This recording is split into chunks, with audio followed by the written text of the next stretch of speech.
Would immortality actually make life less meaningful? Imagine that tomorrow scientists announce something impossible. They have discovered a way to stop human aging, not slow it down, not extend life by a few decades. Stop it. Your body will continue repairing itself. Your organs will not wear out. Cancer becomes manageable. Age-related disease disappears. You can live for 1,000 years, 10,000 years, perhaps forever. At first, the reaction is obvious. People celebrate. Parents imagine watching their children grow up without ever having to say goodbye. Artists imagine centuries to create. Scientists imagine having enough time to solve problems that once seemed impossible. Ordinary people imagine all the places they could visit, all the books they could read, all the people they could meet. Then, somewhere beneath the excitement, a strange question appears. If you could live forever, would anything still matter? Would birthdays still feel special if you could have 10,000 of them? Would love feel as urgent if there were no final goodbye? Would an adventure still feel like an adventure if you had unlimited time to try again? Would you still bother to become the person you want to be if you could postpone becoming that person for another 100 years? And perhaps the strangest question of all, what if death is not merely the thing that ends life, but one of the things that gives life its shape? We normally think of death as life's greatest enemy, but there is another possibility. Maybe mortality is partly responsible for the intensity, urgency, and meaning we experience while we are alive. If so, immortality might not simply give us more life. It might give us a completely different kind of existence, and it might force us to rethink what we mean when we say that something is meaningful in the first place.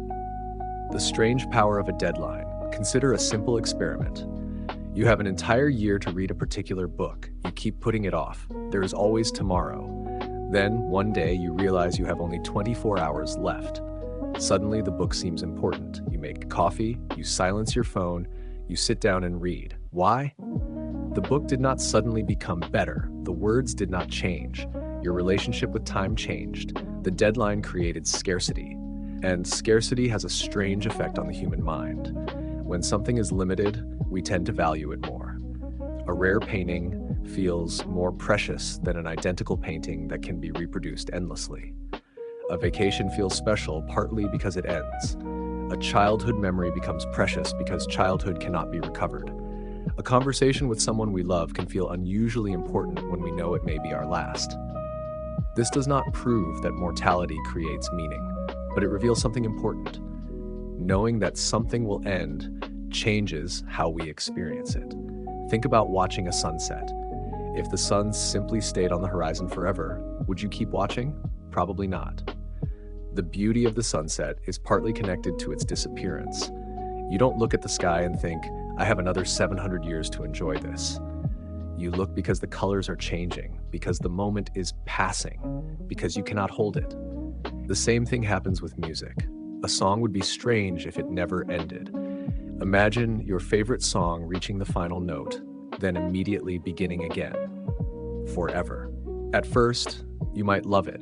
After a while, the ending would stop feeling like an ending because there would be no ending. The structure would collapse. A melody depends partly on time. Certain notes matter because other notes came before them, and because other notes will come after them. A song is not merely a collection of sounds, it is a journey through time. Human life may be similar. We are not simply creatures who happen to have a limited amount of time. Our limitation may influence the way we experience everything else. The case against death. Before going further, however, we should be careful. There is an easy mistake here. It is tempting to say, death gives life meaning, therefore death is good. That does not follow. A deadline can make something urgent without making the deadline desirable. The fact that a candle is beautiful because it will eventually burn out does not mean we should blow it out. The fact that childhood is precious because it ends does not mean we should want children to suffer. And the fact that mortality may influence meaning does not mean death itself is something we should celebrate. Death destroys relationships. It ends projects. It separates parents from children. It removes possibilities. It can arrive before people have had the chance to do what mattered to them. If we could eliminate the suffering and biological destruction caused by aging, there would be powerful reasons to do so.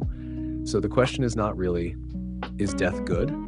The more interesting question is, if death disappeared, what would happen to the things that currently make life meaningful? That is a much harder problem. Because immortality would not simply add years to the calendar, it would change the psychological rules of existence. The problem of infinite time. One of the most famous philosophical arguments about immortality comes from the British philosopher Bernard Williams. Williams asked us to imagine a person who cannot die. At first, this sounds wonderful. The immortal person can learn anything. They can travel anywhere. They can experience every pleasure available. But Williams asks us to imagine what happens after an extremely long time. Eventually, would you become bored? Not ordinary boredom. Something much deeper.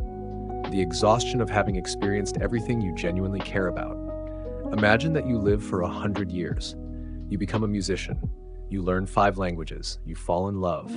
You travel around the world. You build a house. You raise children. You become interested in astronomy. You spend decades studying the stars. Then another 100 years pass. You have done more. Another 100. More. Another 1,000. At some point, you might have learned everything you currently want to learn. You might have visited every place you currently dream of visiting.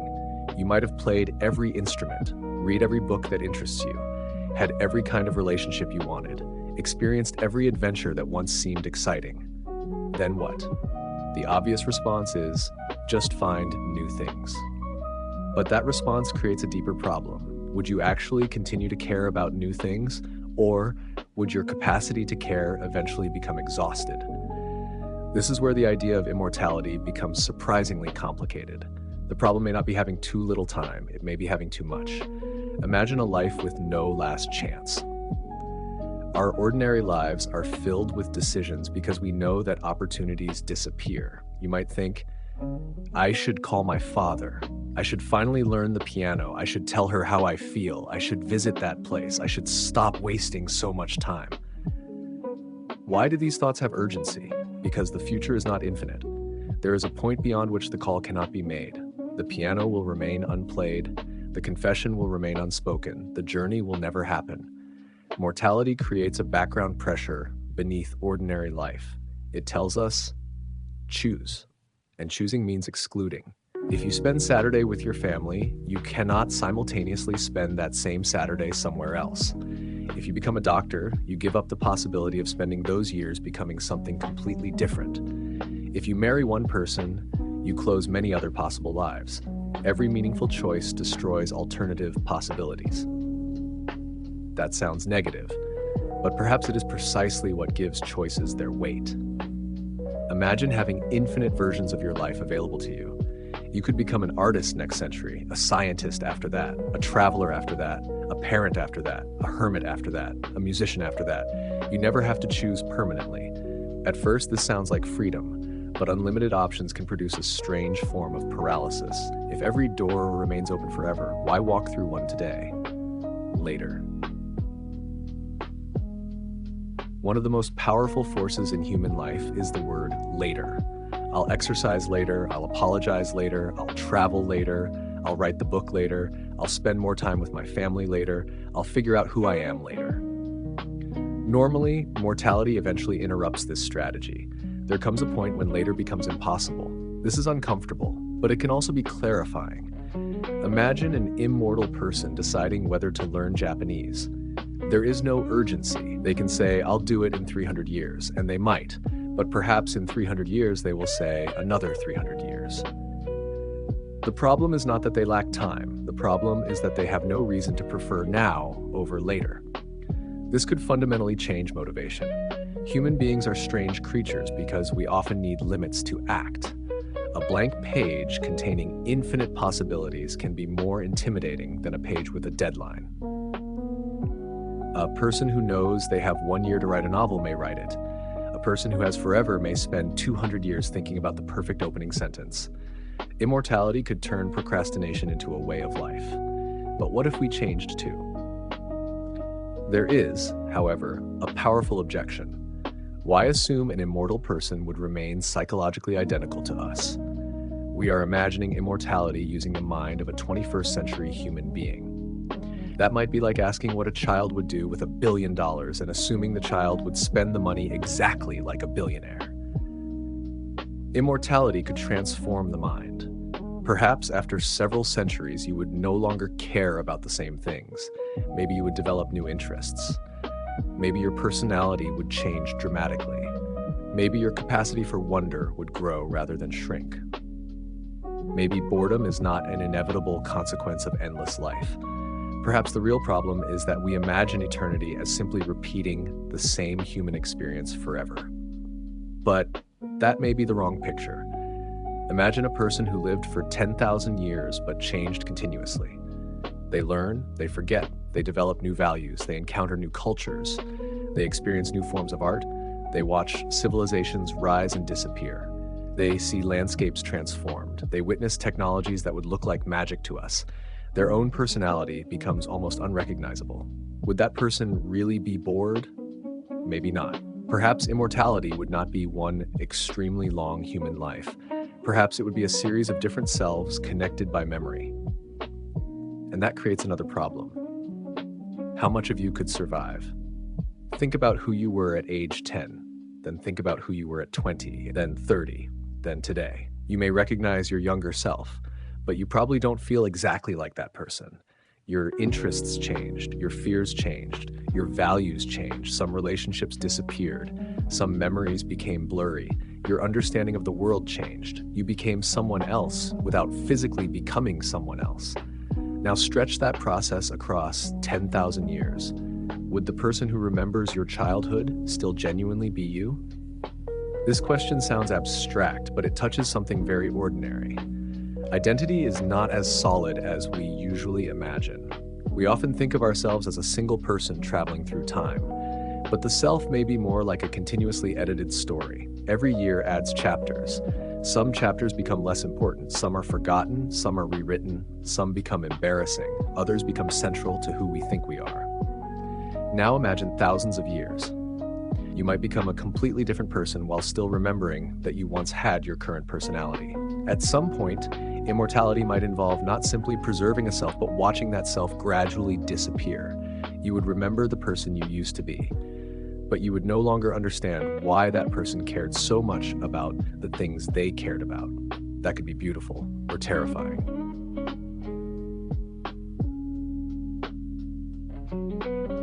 Now consider love. We often think immortality would make love more meaningful. If two people could live forever together, perhaps their relationship would become deeper than anything possible today. But there is a strange possibility. Part of the intensity of love comes from knowing that another person is vulnerable. They can leave, they can change, they can die. You cannot guarantee that you will have them tomorrow. This is why an ordinary moment can suddenly become precious. A parent watching their child sleep may feel something almost painful. The child will grow, the moment will disappear. The parent cannot preserve it. An immortal parent might still love the child deeply, but the psychological relationship to time could be different. There would always be another bedtime, another birthday, another conversation, another 1,000 years. Would that reduce the intensity? Not necessarily. Love is not simply fear of loss. People love because another person matters to them. But mortality adds a particular kind of vulnerability. It tells us that relationships are temporary arrangements in an unstable universe. We don't possess people, we encounter them, and eventually something separates us. That knowledge can make attention feel sacred. The meaning of a human life may be more like a story than a container. Here is another way to think about the problem. Suppose someone gives you a movie that never ends. It begins beautifully. Interesting characters appear, mysteries develop, relationships change. The story becomes more complicated. Then it continues and continues and continues. There is no final scene, no resolution, no last line. Would the story become more meaningful because it contains infinite content? Probably not. At some point you might ask, what is this story going toward? The ending matters because it gives the events before it a shape. A tragedy feels different after you know how it ends. A mystery becomes meaningful when clues eventually connect. A life may work similarly. We interpret our past through the direction we think our life is taking. The end does not merely stop the story. It helps define the story. This does not mean everyone needs to have a grand life purpose. Quite the opposite. A meaningful life can be ordinary. It can be raising children, making things, helping friends, learning, exploring, loving someone, being curious, taking care of a garden, trying to make one small corner of the world better. Meaning does not require historical importance, but it may require structure. And structure requires boundaries. The difference between pleasure and meaning. This is where another important distinction appears. A life can contain enormous pleasure without necessarily feeling meaningful. Imagine a machine that gives you constant happiness. Every morning you wake up feeling wonderful. You eat delicious food, you experience beautiful music, you laugh, you feel loved, you are never afraid, you never experience sadness. Would that automatically be a meaningful life? Many philosophers would say no. Why? Because meaning seems to involve more than feeling good. It often involves caring about something outside the immediate experience. Building something, protecting someone, understanding something, creating something, becoming someone, serving a cause, facing a challenge, choosing something because you believe it matters. This is important for immortality. If eternal life simply meant eternal pleasure, we might eventually discover that pleasure and meaning are not the same thing. In fact, endless pleasure might destroy the contrast that allows pleasure to feel pleasurable. A perfect room is not necessarily a meaningful room. A life without suffering is not automatically a life without value. The deeper question is whether an immortal person could still struggle toward things they genuinely care about. If they could, immortality might remain meaningful. If they couldn't, it might become an endless sequence of pleasant but empty experiences. Maybe meaning comes from difficulty. Consider learning to play an instrument. The first few months can be frustrating. Your fingers hurt. You sound terrible. You make mistakes. You practice scales that seem boring. Then something changes. You can play a song. Eventually, you can play it beautifully. The satisfaction comes partly from the fact that it was difficult. If someone gave you a magical device that instantly downloaded perfect musical ability into your brain, you would gain the skill, but you would lose something too. You would lose the journey. This suggests that meaning often emerges from the relationship between desire and resistance. You want something. Something stands in the way. You struggle. You change. You eventually succeed or fail and learn from the failure. That process gives the achievement significance. Now imagine an immortal being with unlimited resources. If every problem could eventually be solved simply because there is infinite time, some forms of achievement might lose their force. But perhaps new challenges would always emerge. Maybe the universe itself provides an endless supply of difficulty. There will always be mysteries, always new discoveries, always unexplored places, always new relationships, always new problems. If so, immortality might not eliminate meaning. It might simply move the source of meaning from survival toward exploration. The universe could become the new horizon. Think about how small a human life is compared with cosmic time. A civilization can rise and disappear within thousands of years. Stars live for millions or billions of years. The universe has existed for roughly 13.8 billion years. Our individual lives are tiny by comparison, yet we do not normally experience our lives as meaningless because they are short. A song is not meaningless because it lasts 4 minutes instead of 4 billion years. A conversation is not meaningless because it lasts an hour. A person's life might be valuable without being cosmically permanent. This gives us an important clue. Duration and meaning are not the same thing. Something does not become more meaningful simply because it lasts longer. A 10-minute conversation can change someone's life. A 500-year institution can accomplish nothing worthwhile. A 1,000-year-old building can be empty. A moment can matter enormously. So perhaps the argument against immortality is too simple. Maybe the problem is not infinite time itself. Maybe the problem is what we do with it. Would immortality destroy urgency? This may be the strongest argument against it. Human life contains countless moments where urgency creates clarity. A doctor tells you there are 6 months left. Suddenly, the unnecessary things become easier to identify.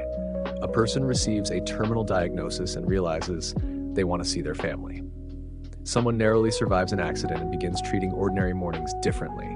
A person watches their child leave home and realizes how quickly childhood disappeared. These experiences can be painful, but they can also strip away distractions. Mortality forces the question, if not now, when? Immortality might remove that question, and when nothing has to happen now, almost anything can be postponed. This is one of the strangest possible consequences of living forever. You might become less present.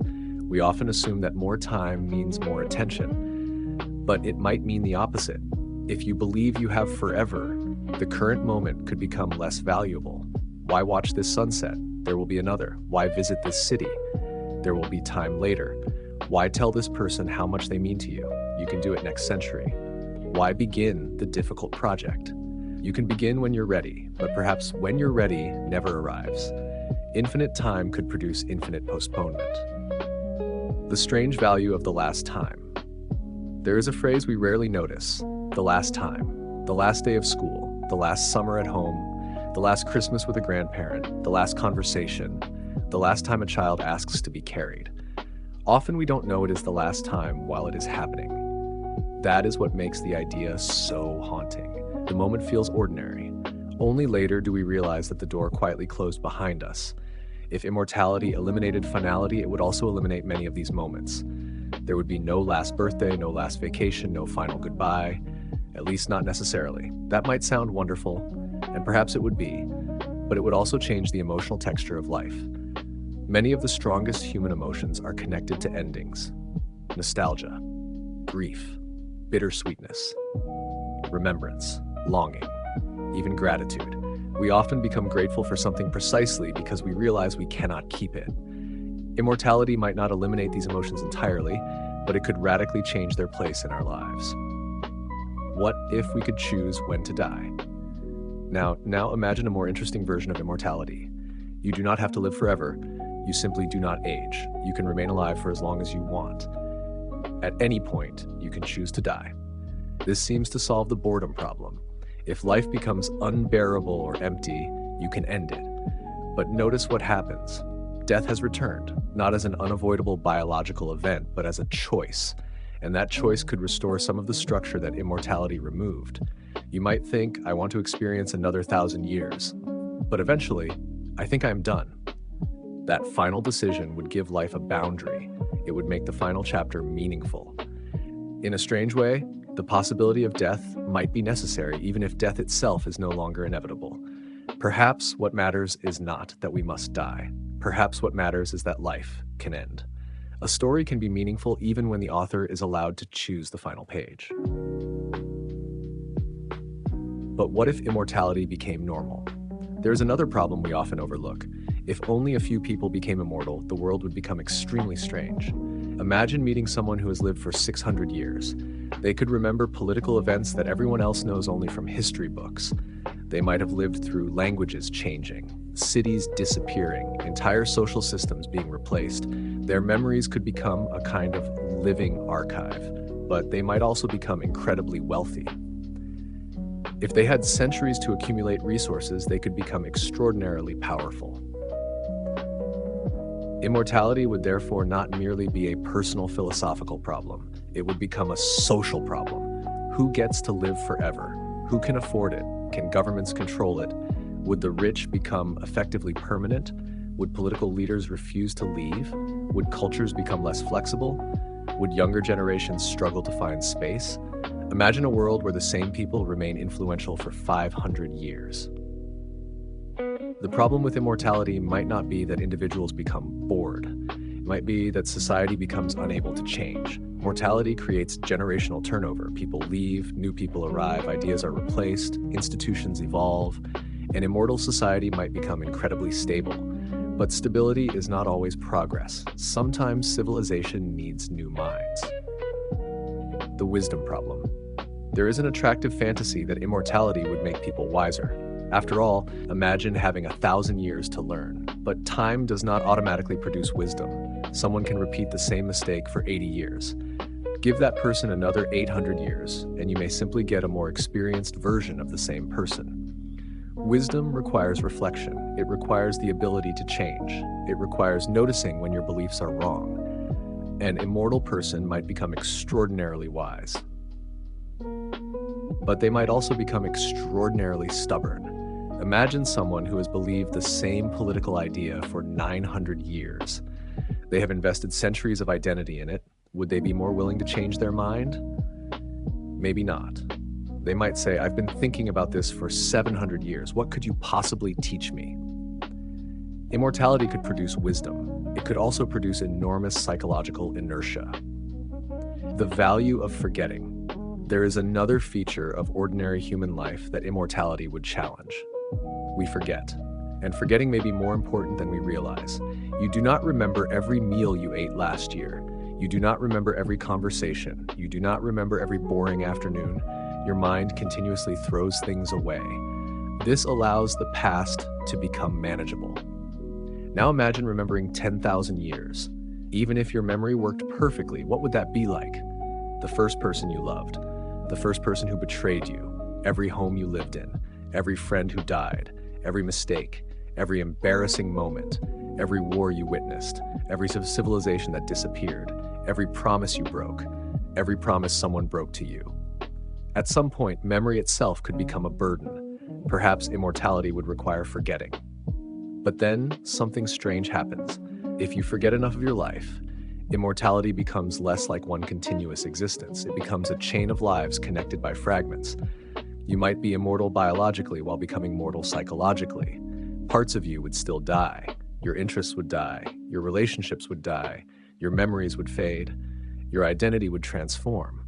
Perhaps immortality cannot actually preserve the thing we most want to preserve: the self. The paradox of getting everything you want. Suppose you could design your perfect immortal existence. You would have enough money. You would remain healthy. You would have friends. You could travel. You could learn. You could experience beauty. Whenever you became bored, you could invent something new. Would that guarantee meaning? No, because meaning is not the same as having everything you want. Sometimes desire itself gives life direction. You want something because you do not have it. You move toward it. You experience tension between where you are and where you want to be. Once you get it, another desire appears. This cycle can be exhausting, but it also keeps life moving. An immortal person would still need something to care about, and that might be the real issue. Not time, not death, not boredom. Care. Care. What can an immortal person still care about deeply? If the answer is many things, immortality may be wonderful. If the answer eventually becomes nothing, immortality becomes a prison. What would make immortality meaningful? Perhaps we can construct a better version. Imagine an immortal life with 4 conditions. First, you can still change. You are not psychologically frozen at the age you became immortal. Second, you can still lose things, not necessarily through death, but through change. Relationships can end. Places can disappear. Cultures can transform. Your own interests can fade. Third, the universe continues to surprise you. There are always things you do not understand. Fourth, you retain the ability to care. If those conditions existed, immortality might remain deeply meaningful. You could spend 300 years studying one question and then spend another 500 years discovering that the question was wrong. You could fall in love repeatedly. You could create things that take centuries. You could watch descendants become ancestors. You could see humanity reach places no mortal could ever witness. You could become a bridge between generations. In that world, immortality would not necessarily be empty. It might be extraordinary. But notice something. Even this version requires change, uncertainty, limitation, and vulnerability. In other words, it requires some of the very things that make mortal life meaningful. Maybe that is the secret. Meaning may require limits, but not necessarily death. Perhaps we have been asking the wrong question. The real opposite of mortality may not be immortality. It may be limitlessness, and those are not exactly the same thing. A person could live forever while still having limits. They could have limited attention, limited energy, limited relationships, limited memory, limited understanding. They would still have to choose. They could not experience everything simultaneously. They would still have to decide what deserves their time. In that sense, even an immortal person could live a meaningful life. They would still need to say no. and saying no is one of the deepest sources of structure in human existence. You cannot read every book, you cannot know every person, you cannot explore every place, you cannot master every skill, you cannot experience every possible life. Even immortality would not necessarily remove those limits. Unless, of course, technology eventually allowed us to overcome them too. And then the problem becomes much stranger. What if we could experience everything? Imagine a future technology that lets you live 1,000,000 subjective years. You can enter artificial worlds, become anyone, experience any emotion, visit simulated universes, learn instantly, create entire civilizations. You can pause your experience, erase memories, start again. At this point, ordinary human ideas about meaning begin to break down. If you can experience anything, what makes one experience more valuable than another? If you can become anyone, what does it mean to be yourself? If you can erase painful memories, should you? If you can create a perfect relationship, does it count as love? If you can simulate a dangerous adventure without any real danger, is it still an adventure? If you can create an artificial world in which you spend 10,000 years, what makes that different from reality? These questions show why immortality is not merely a medical problem. It is a philosophical earthquake. Changing the length of life may force us to redefine what a life actually is. The hidden meaning of mortality. There is something uncomfortable about being human. We are temporary. Everything we build can disappear. Every relationship eventually changes. Every body eventually fails. Every generation eventually becomes the past. We spend enormous amounts of energy distracting ourselves from this fact. We fill calendars, we make plans, we build careers, we raise children, we create art, we tell stories, we chase achievements, and beneath all of it is the quiet knowledge that our time is limited. But perhaps this is not merely a defect in the human condition. Perhaps it is part of its architecture. Think about a photograph. Its power often comes from the fact that it captures something that no longer exists. The child in the photograph is older now. The house may be gone. The person may have died. The moment cannot be recreated. The photograph is meaningful because time moved forward. Mortality creates an enormous archive of vanished moments. Our lives are full of things that will never happen again. That sounds tragic. It is tragic, but it is also part of why memory can be beautiful. Maybe meaning is not something we find. There is another possibility. Perhaps life does not come with meaning built into it. Perhaps meaning is something we create through attention. A cup of coffee with someone you love does not need to matter to the universe. It only needs to matter to you. A child's drawing does not need to survive for 10,000 years to be meaningful. It matters because someone cared enough to make it. A conversation does not need to be eternal to be real. A friendship does not become worthless because it ends. In fact, perhaps we make a subtle mistake when we demand permanence from meaning. We sometimes assume if something ends, it cannot truly matter. But that is backwards. A song ends. We don't conclude that the music was meaningless. A vacation ends. We don't conclude that it was worthless. A meal ends. We don't refuse to eat because the food will eventually be gone. The disappearance of an experience does not erase the value it had while it existed. Maybe the same is true of life. The most important question may be smaller. When people imagine immortality, they usually ask, would I want to live forever? But that is almost impossible to answer. Forever is too large for the human imagination. We cannot emotionally experience eternity. So perhaps a better question is, if you knew you had much more time, what would you do differently with today? That question is much more revealing. Would you call someone? Would you stop worrying about something that does not matter? Would you begin the project you've been postponing? Would you spend more time with someone? Would you finally admit that the life you are living is not the life you actually want? Mortality makes these questions unavoidable. But you do not need to become immortal to benefit from them. You only need to remember that time is moving. The immortal who envied the mortal. Imagine, finally, two people. One is mortal, the other is immortal. They sit together on a beach. The immortal has lived for 4,000 years. They have seen cities rise and disappear. They have watched languages change. They have crossed oceans. They have loved many people. They have forgotten some of them. They have learned thousands of things.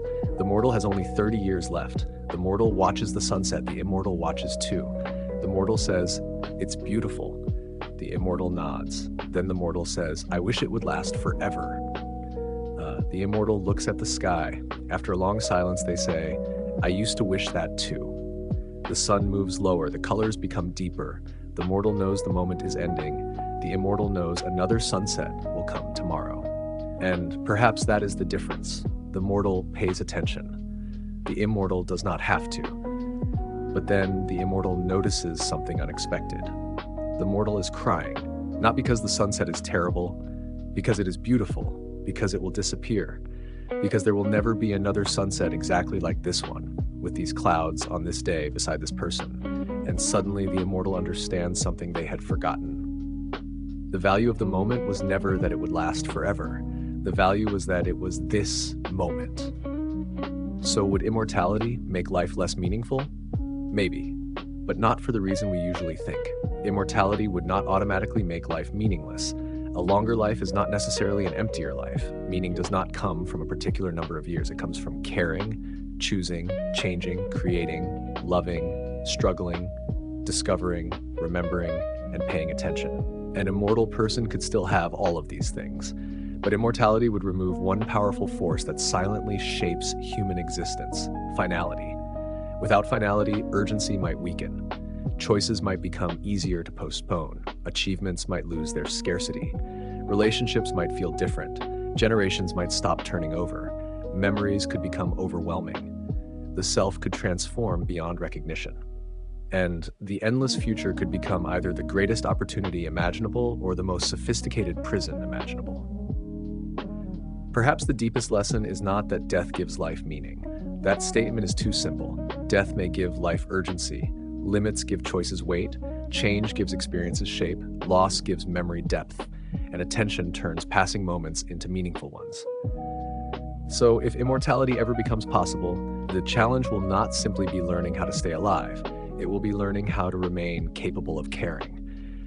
Because imagine possessing unlimited time, but losing the ability to value a single hour. Imagine having a million sunsets, but never really looking at one. Imagine being able to love forever, but becoming unable to understand why one person matters. Imagine having infinite tomorrows and therefore never fully arriving today. That might be the real danger of immortality. Not that we would live forever, but that we would finally have everything humanity has always dreamed of having, and discover that without limits, we no longer know what to do with it. Maybe the secret of a meaningful life was never that it lasts. Maybe it is that it passes. And perhaps the strange thing about being human is that we spend our entire lives wishing we had more time, while the very fact that time is running out is quietly teaching us how to use it.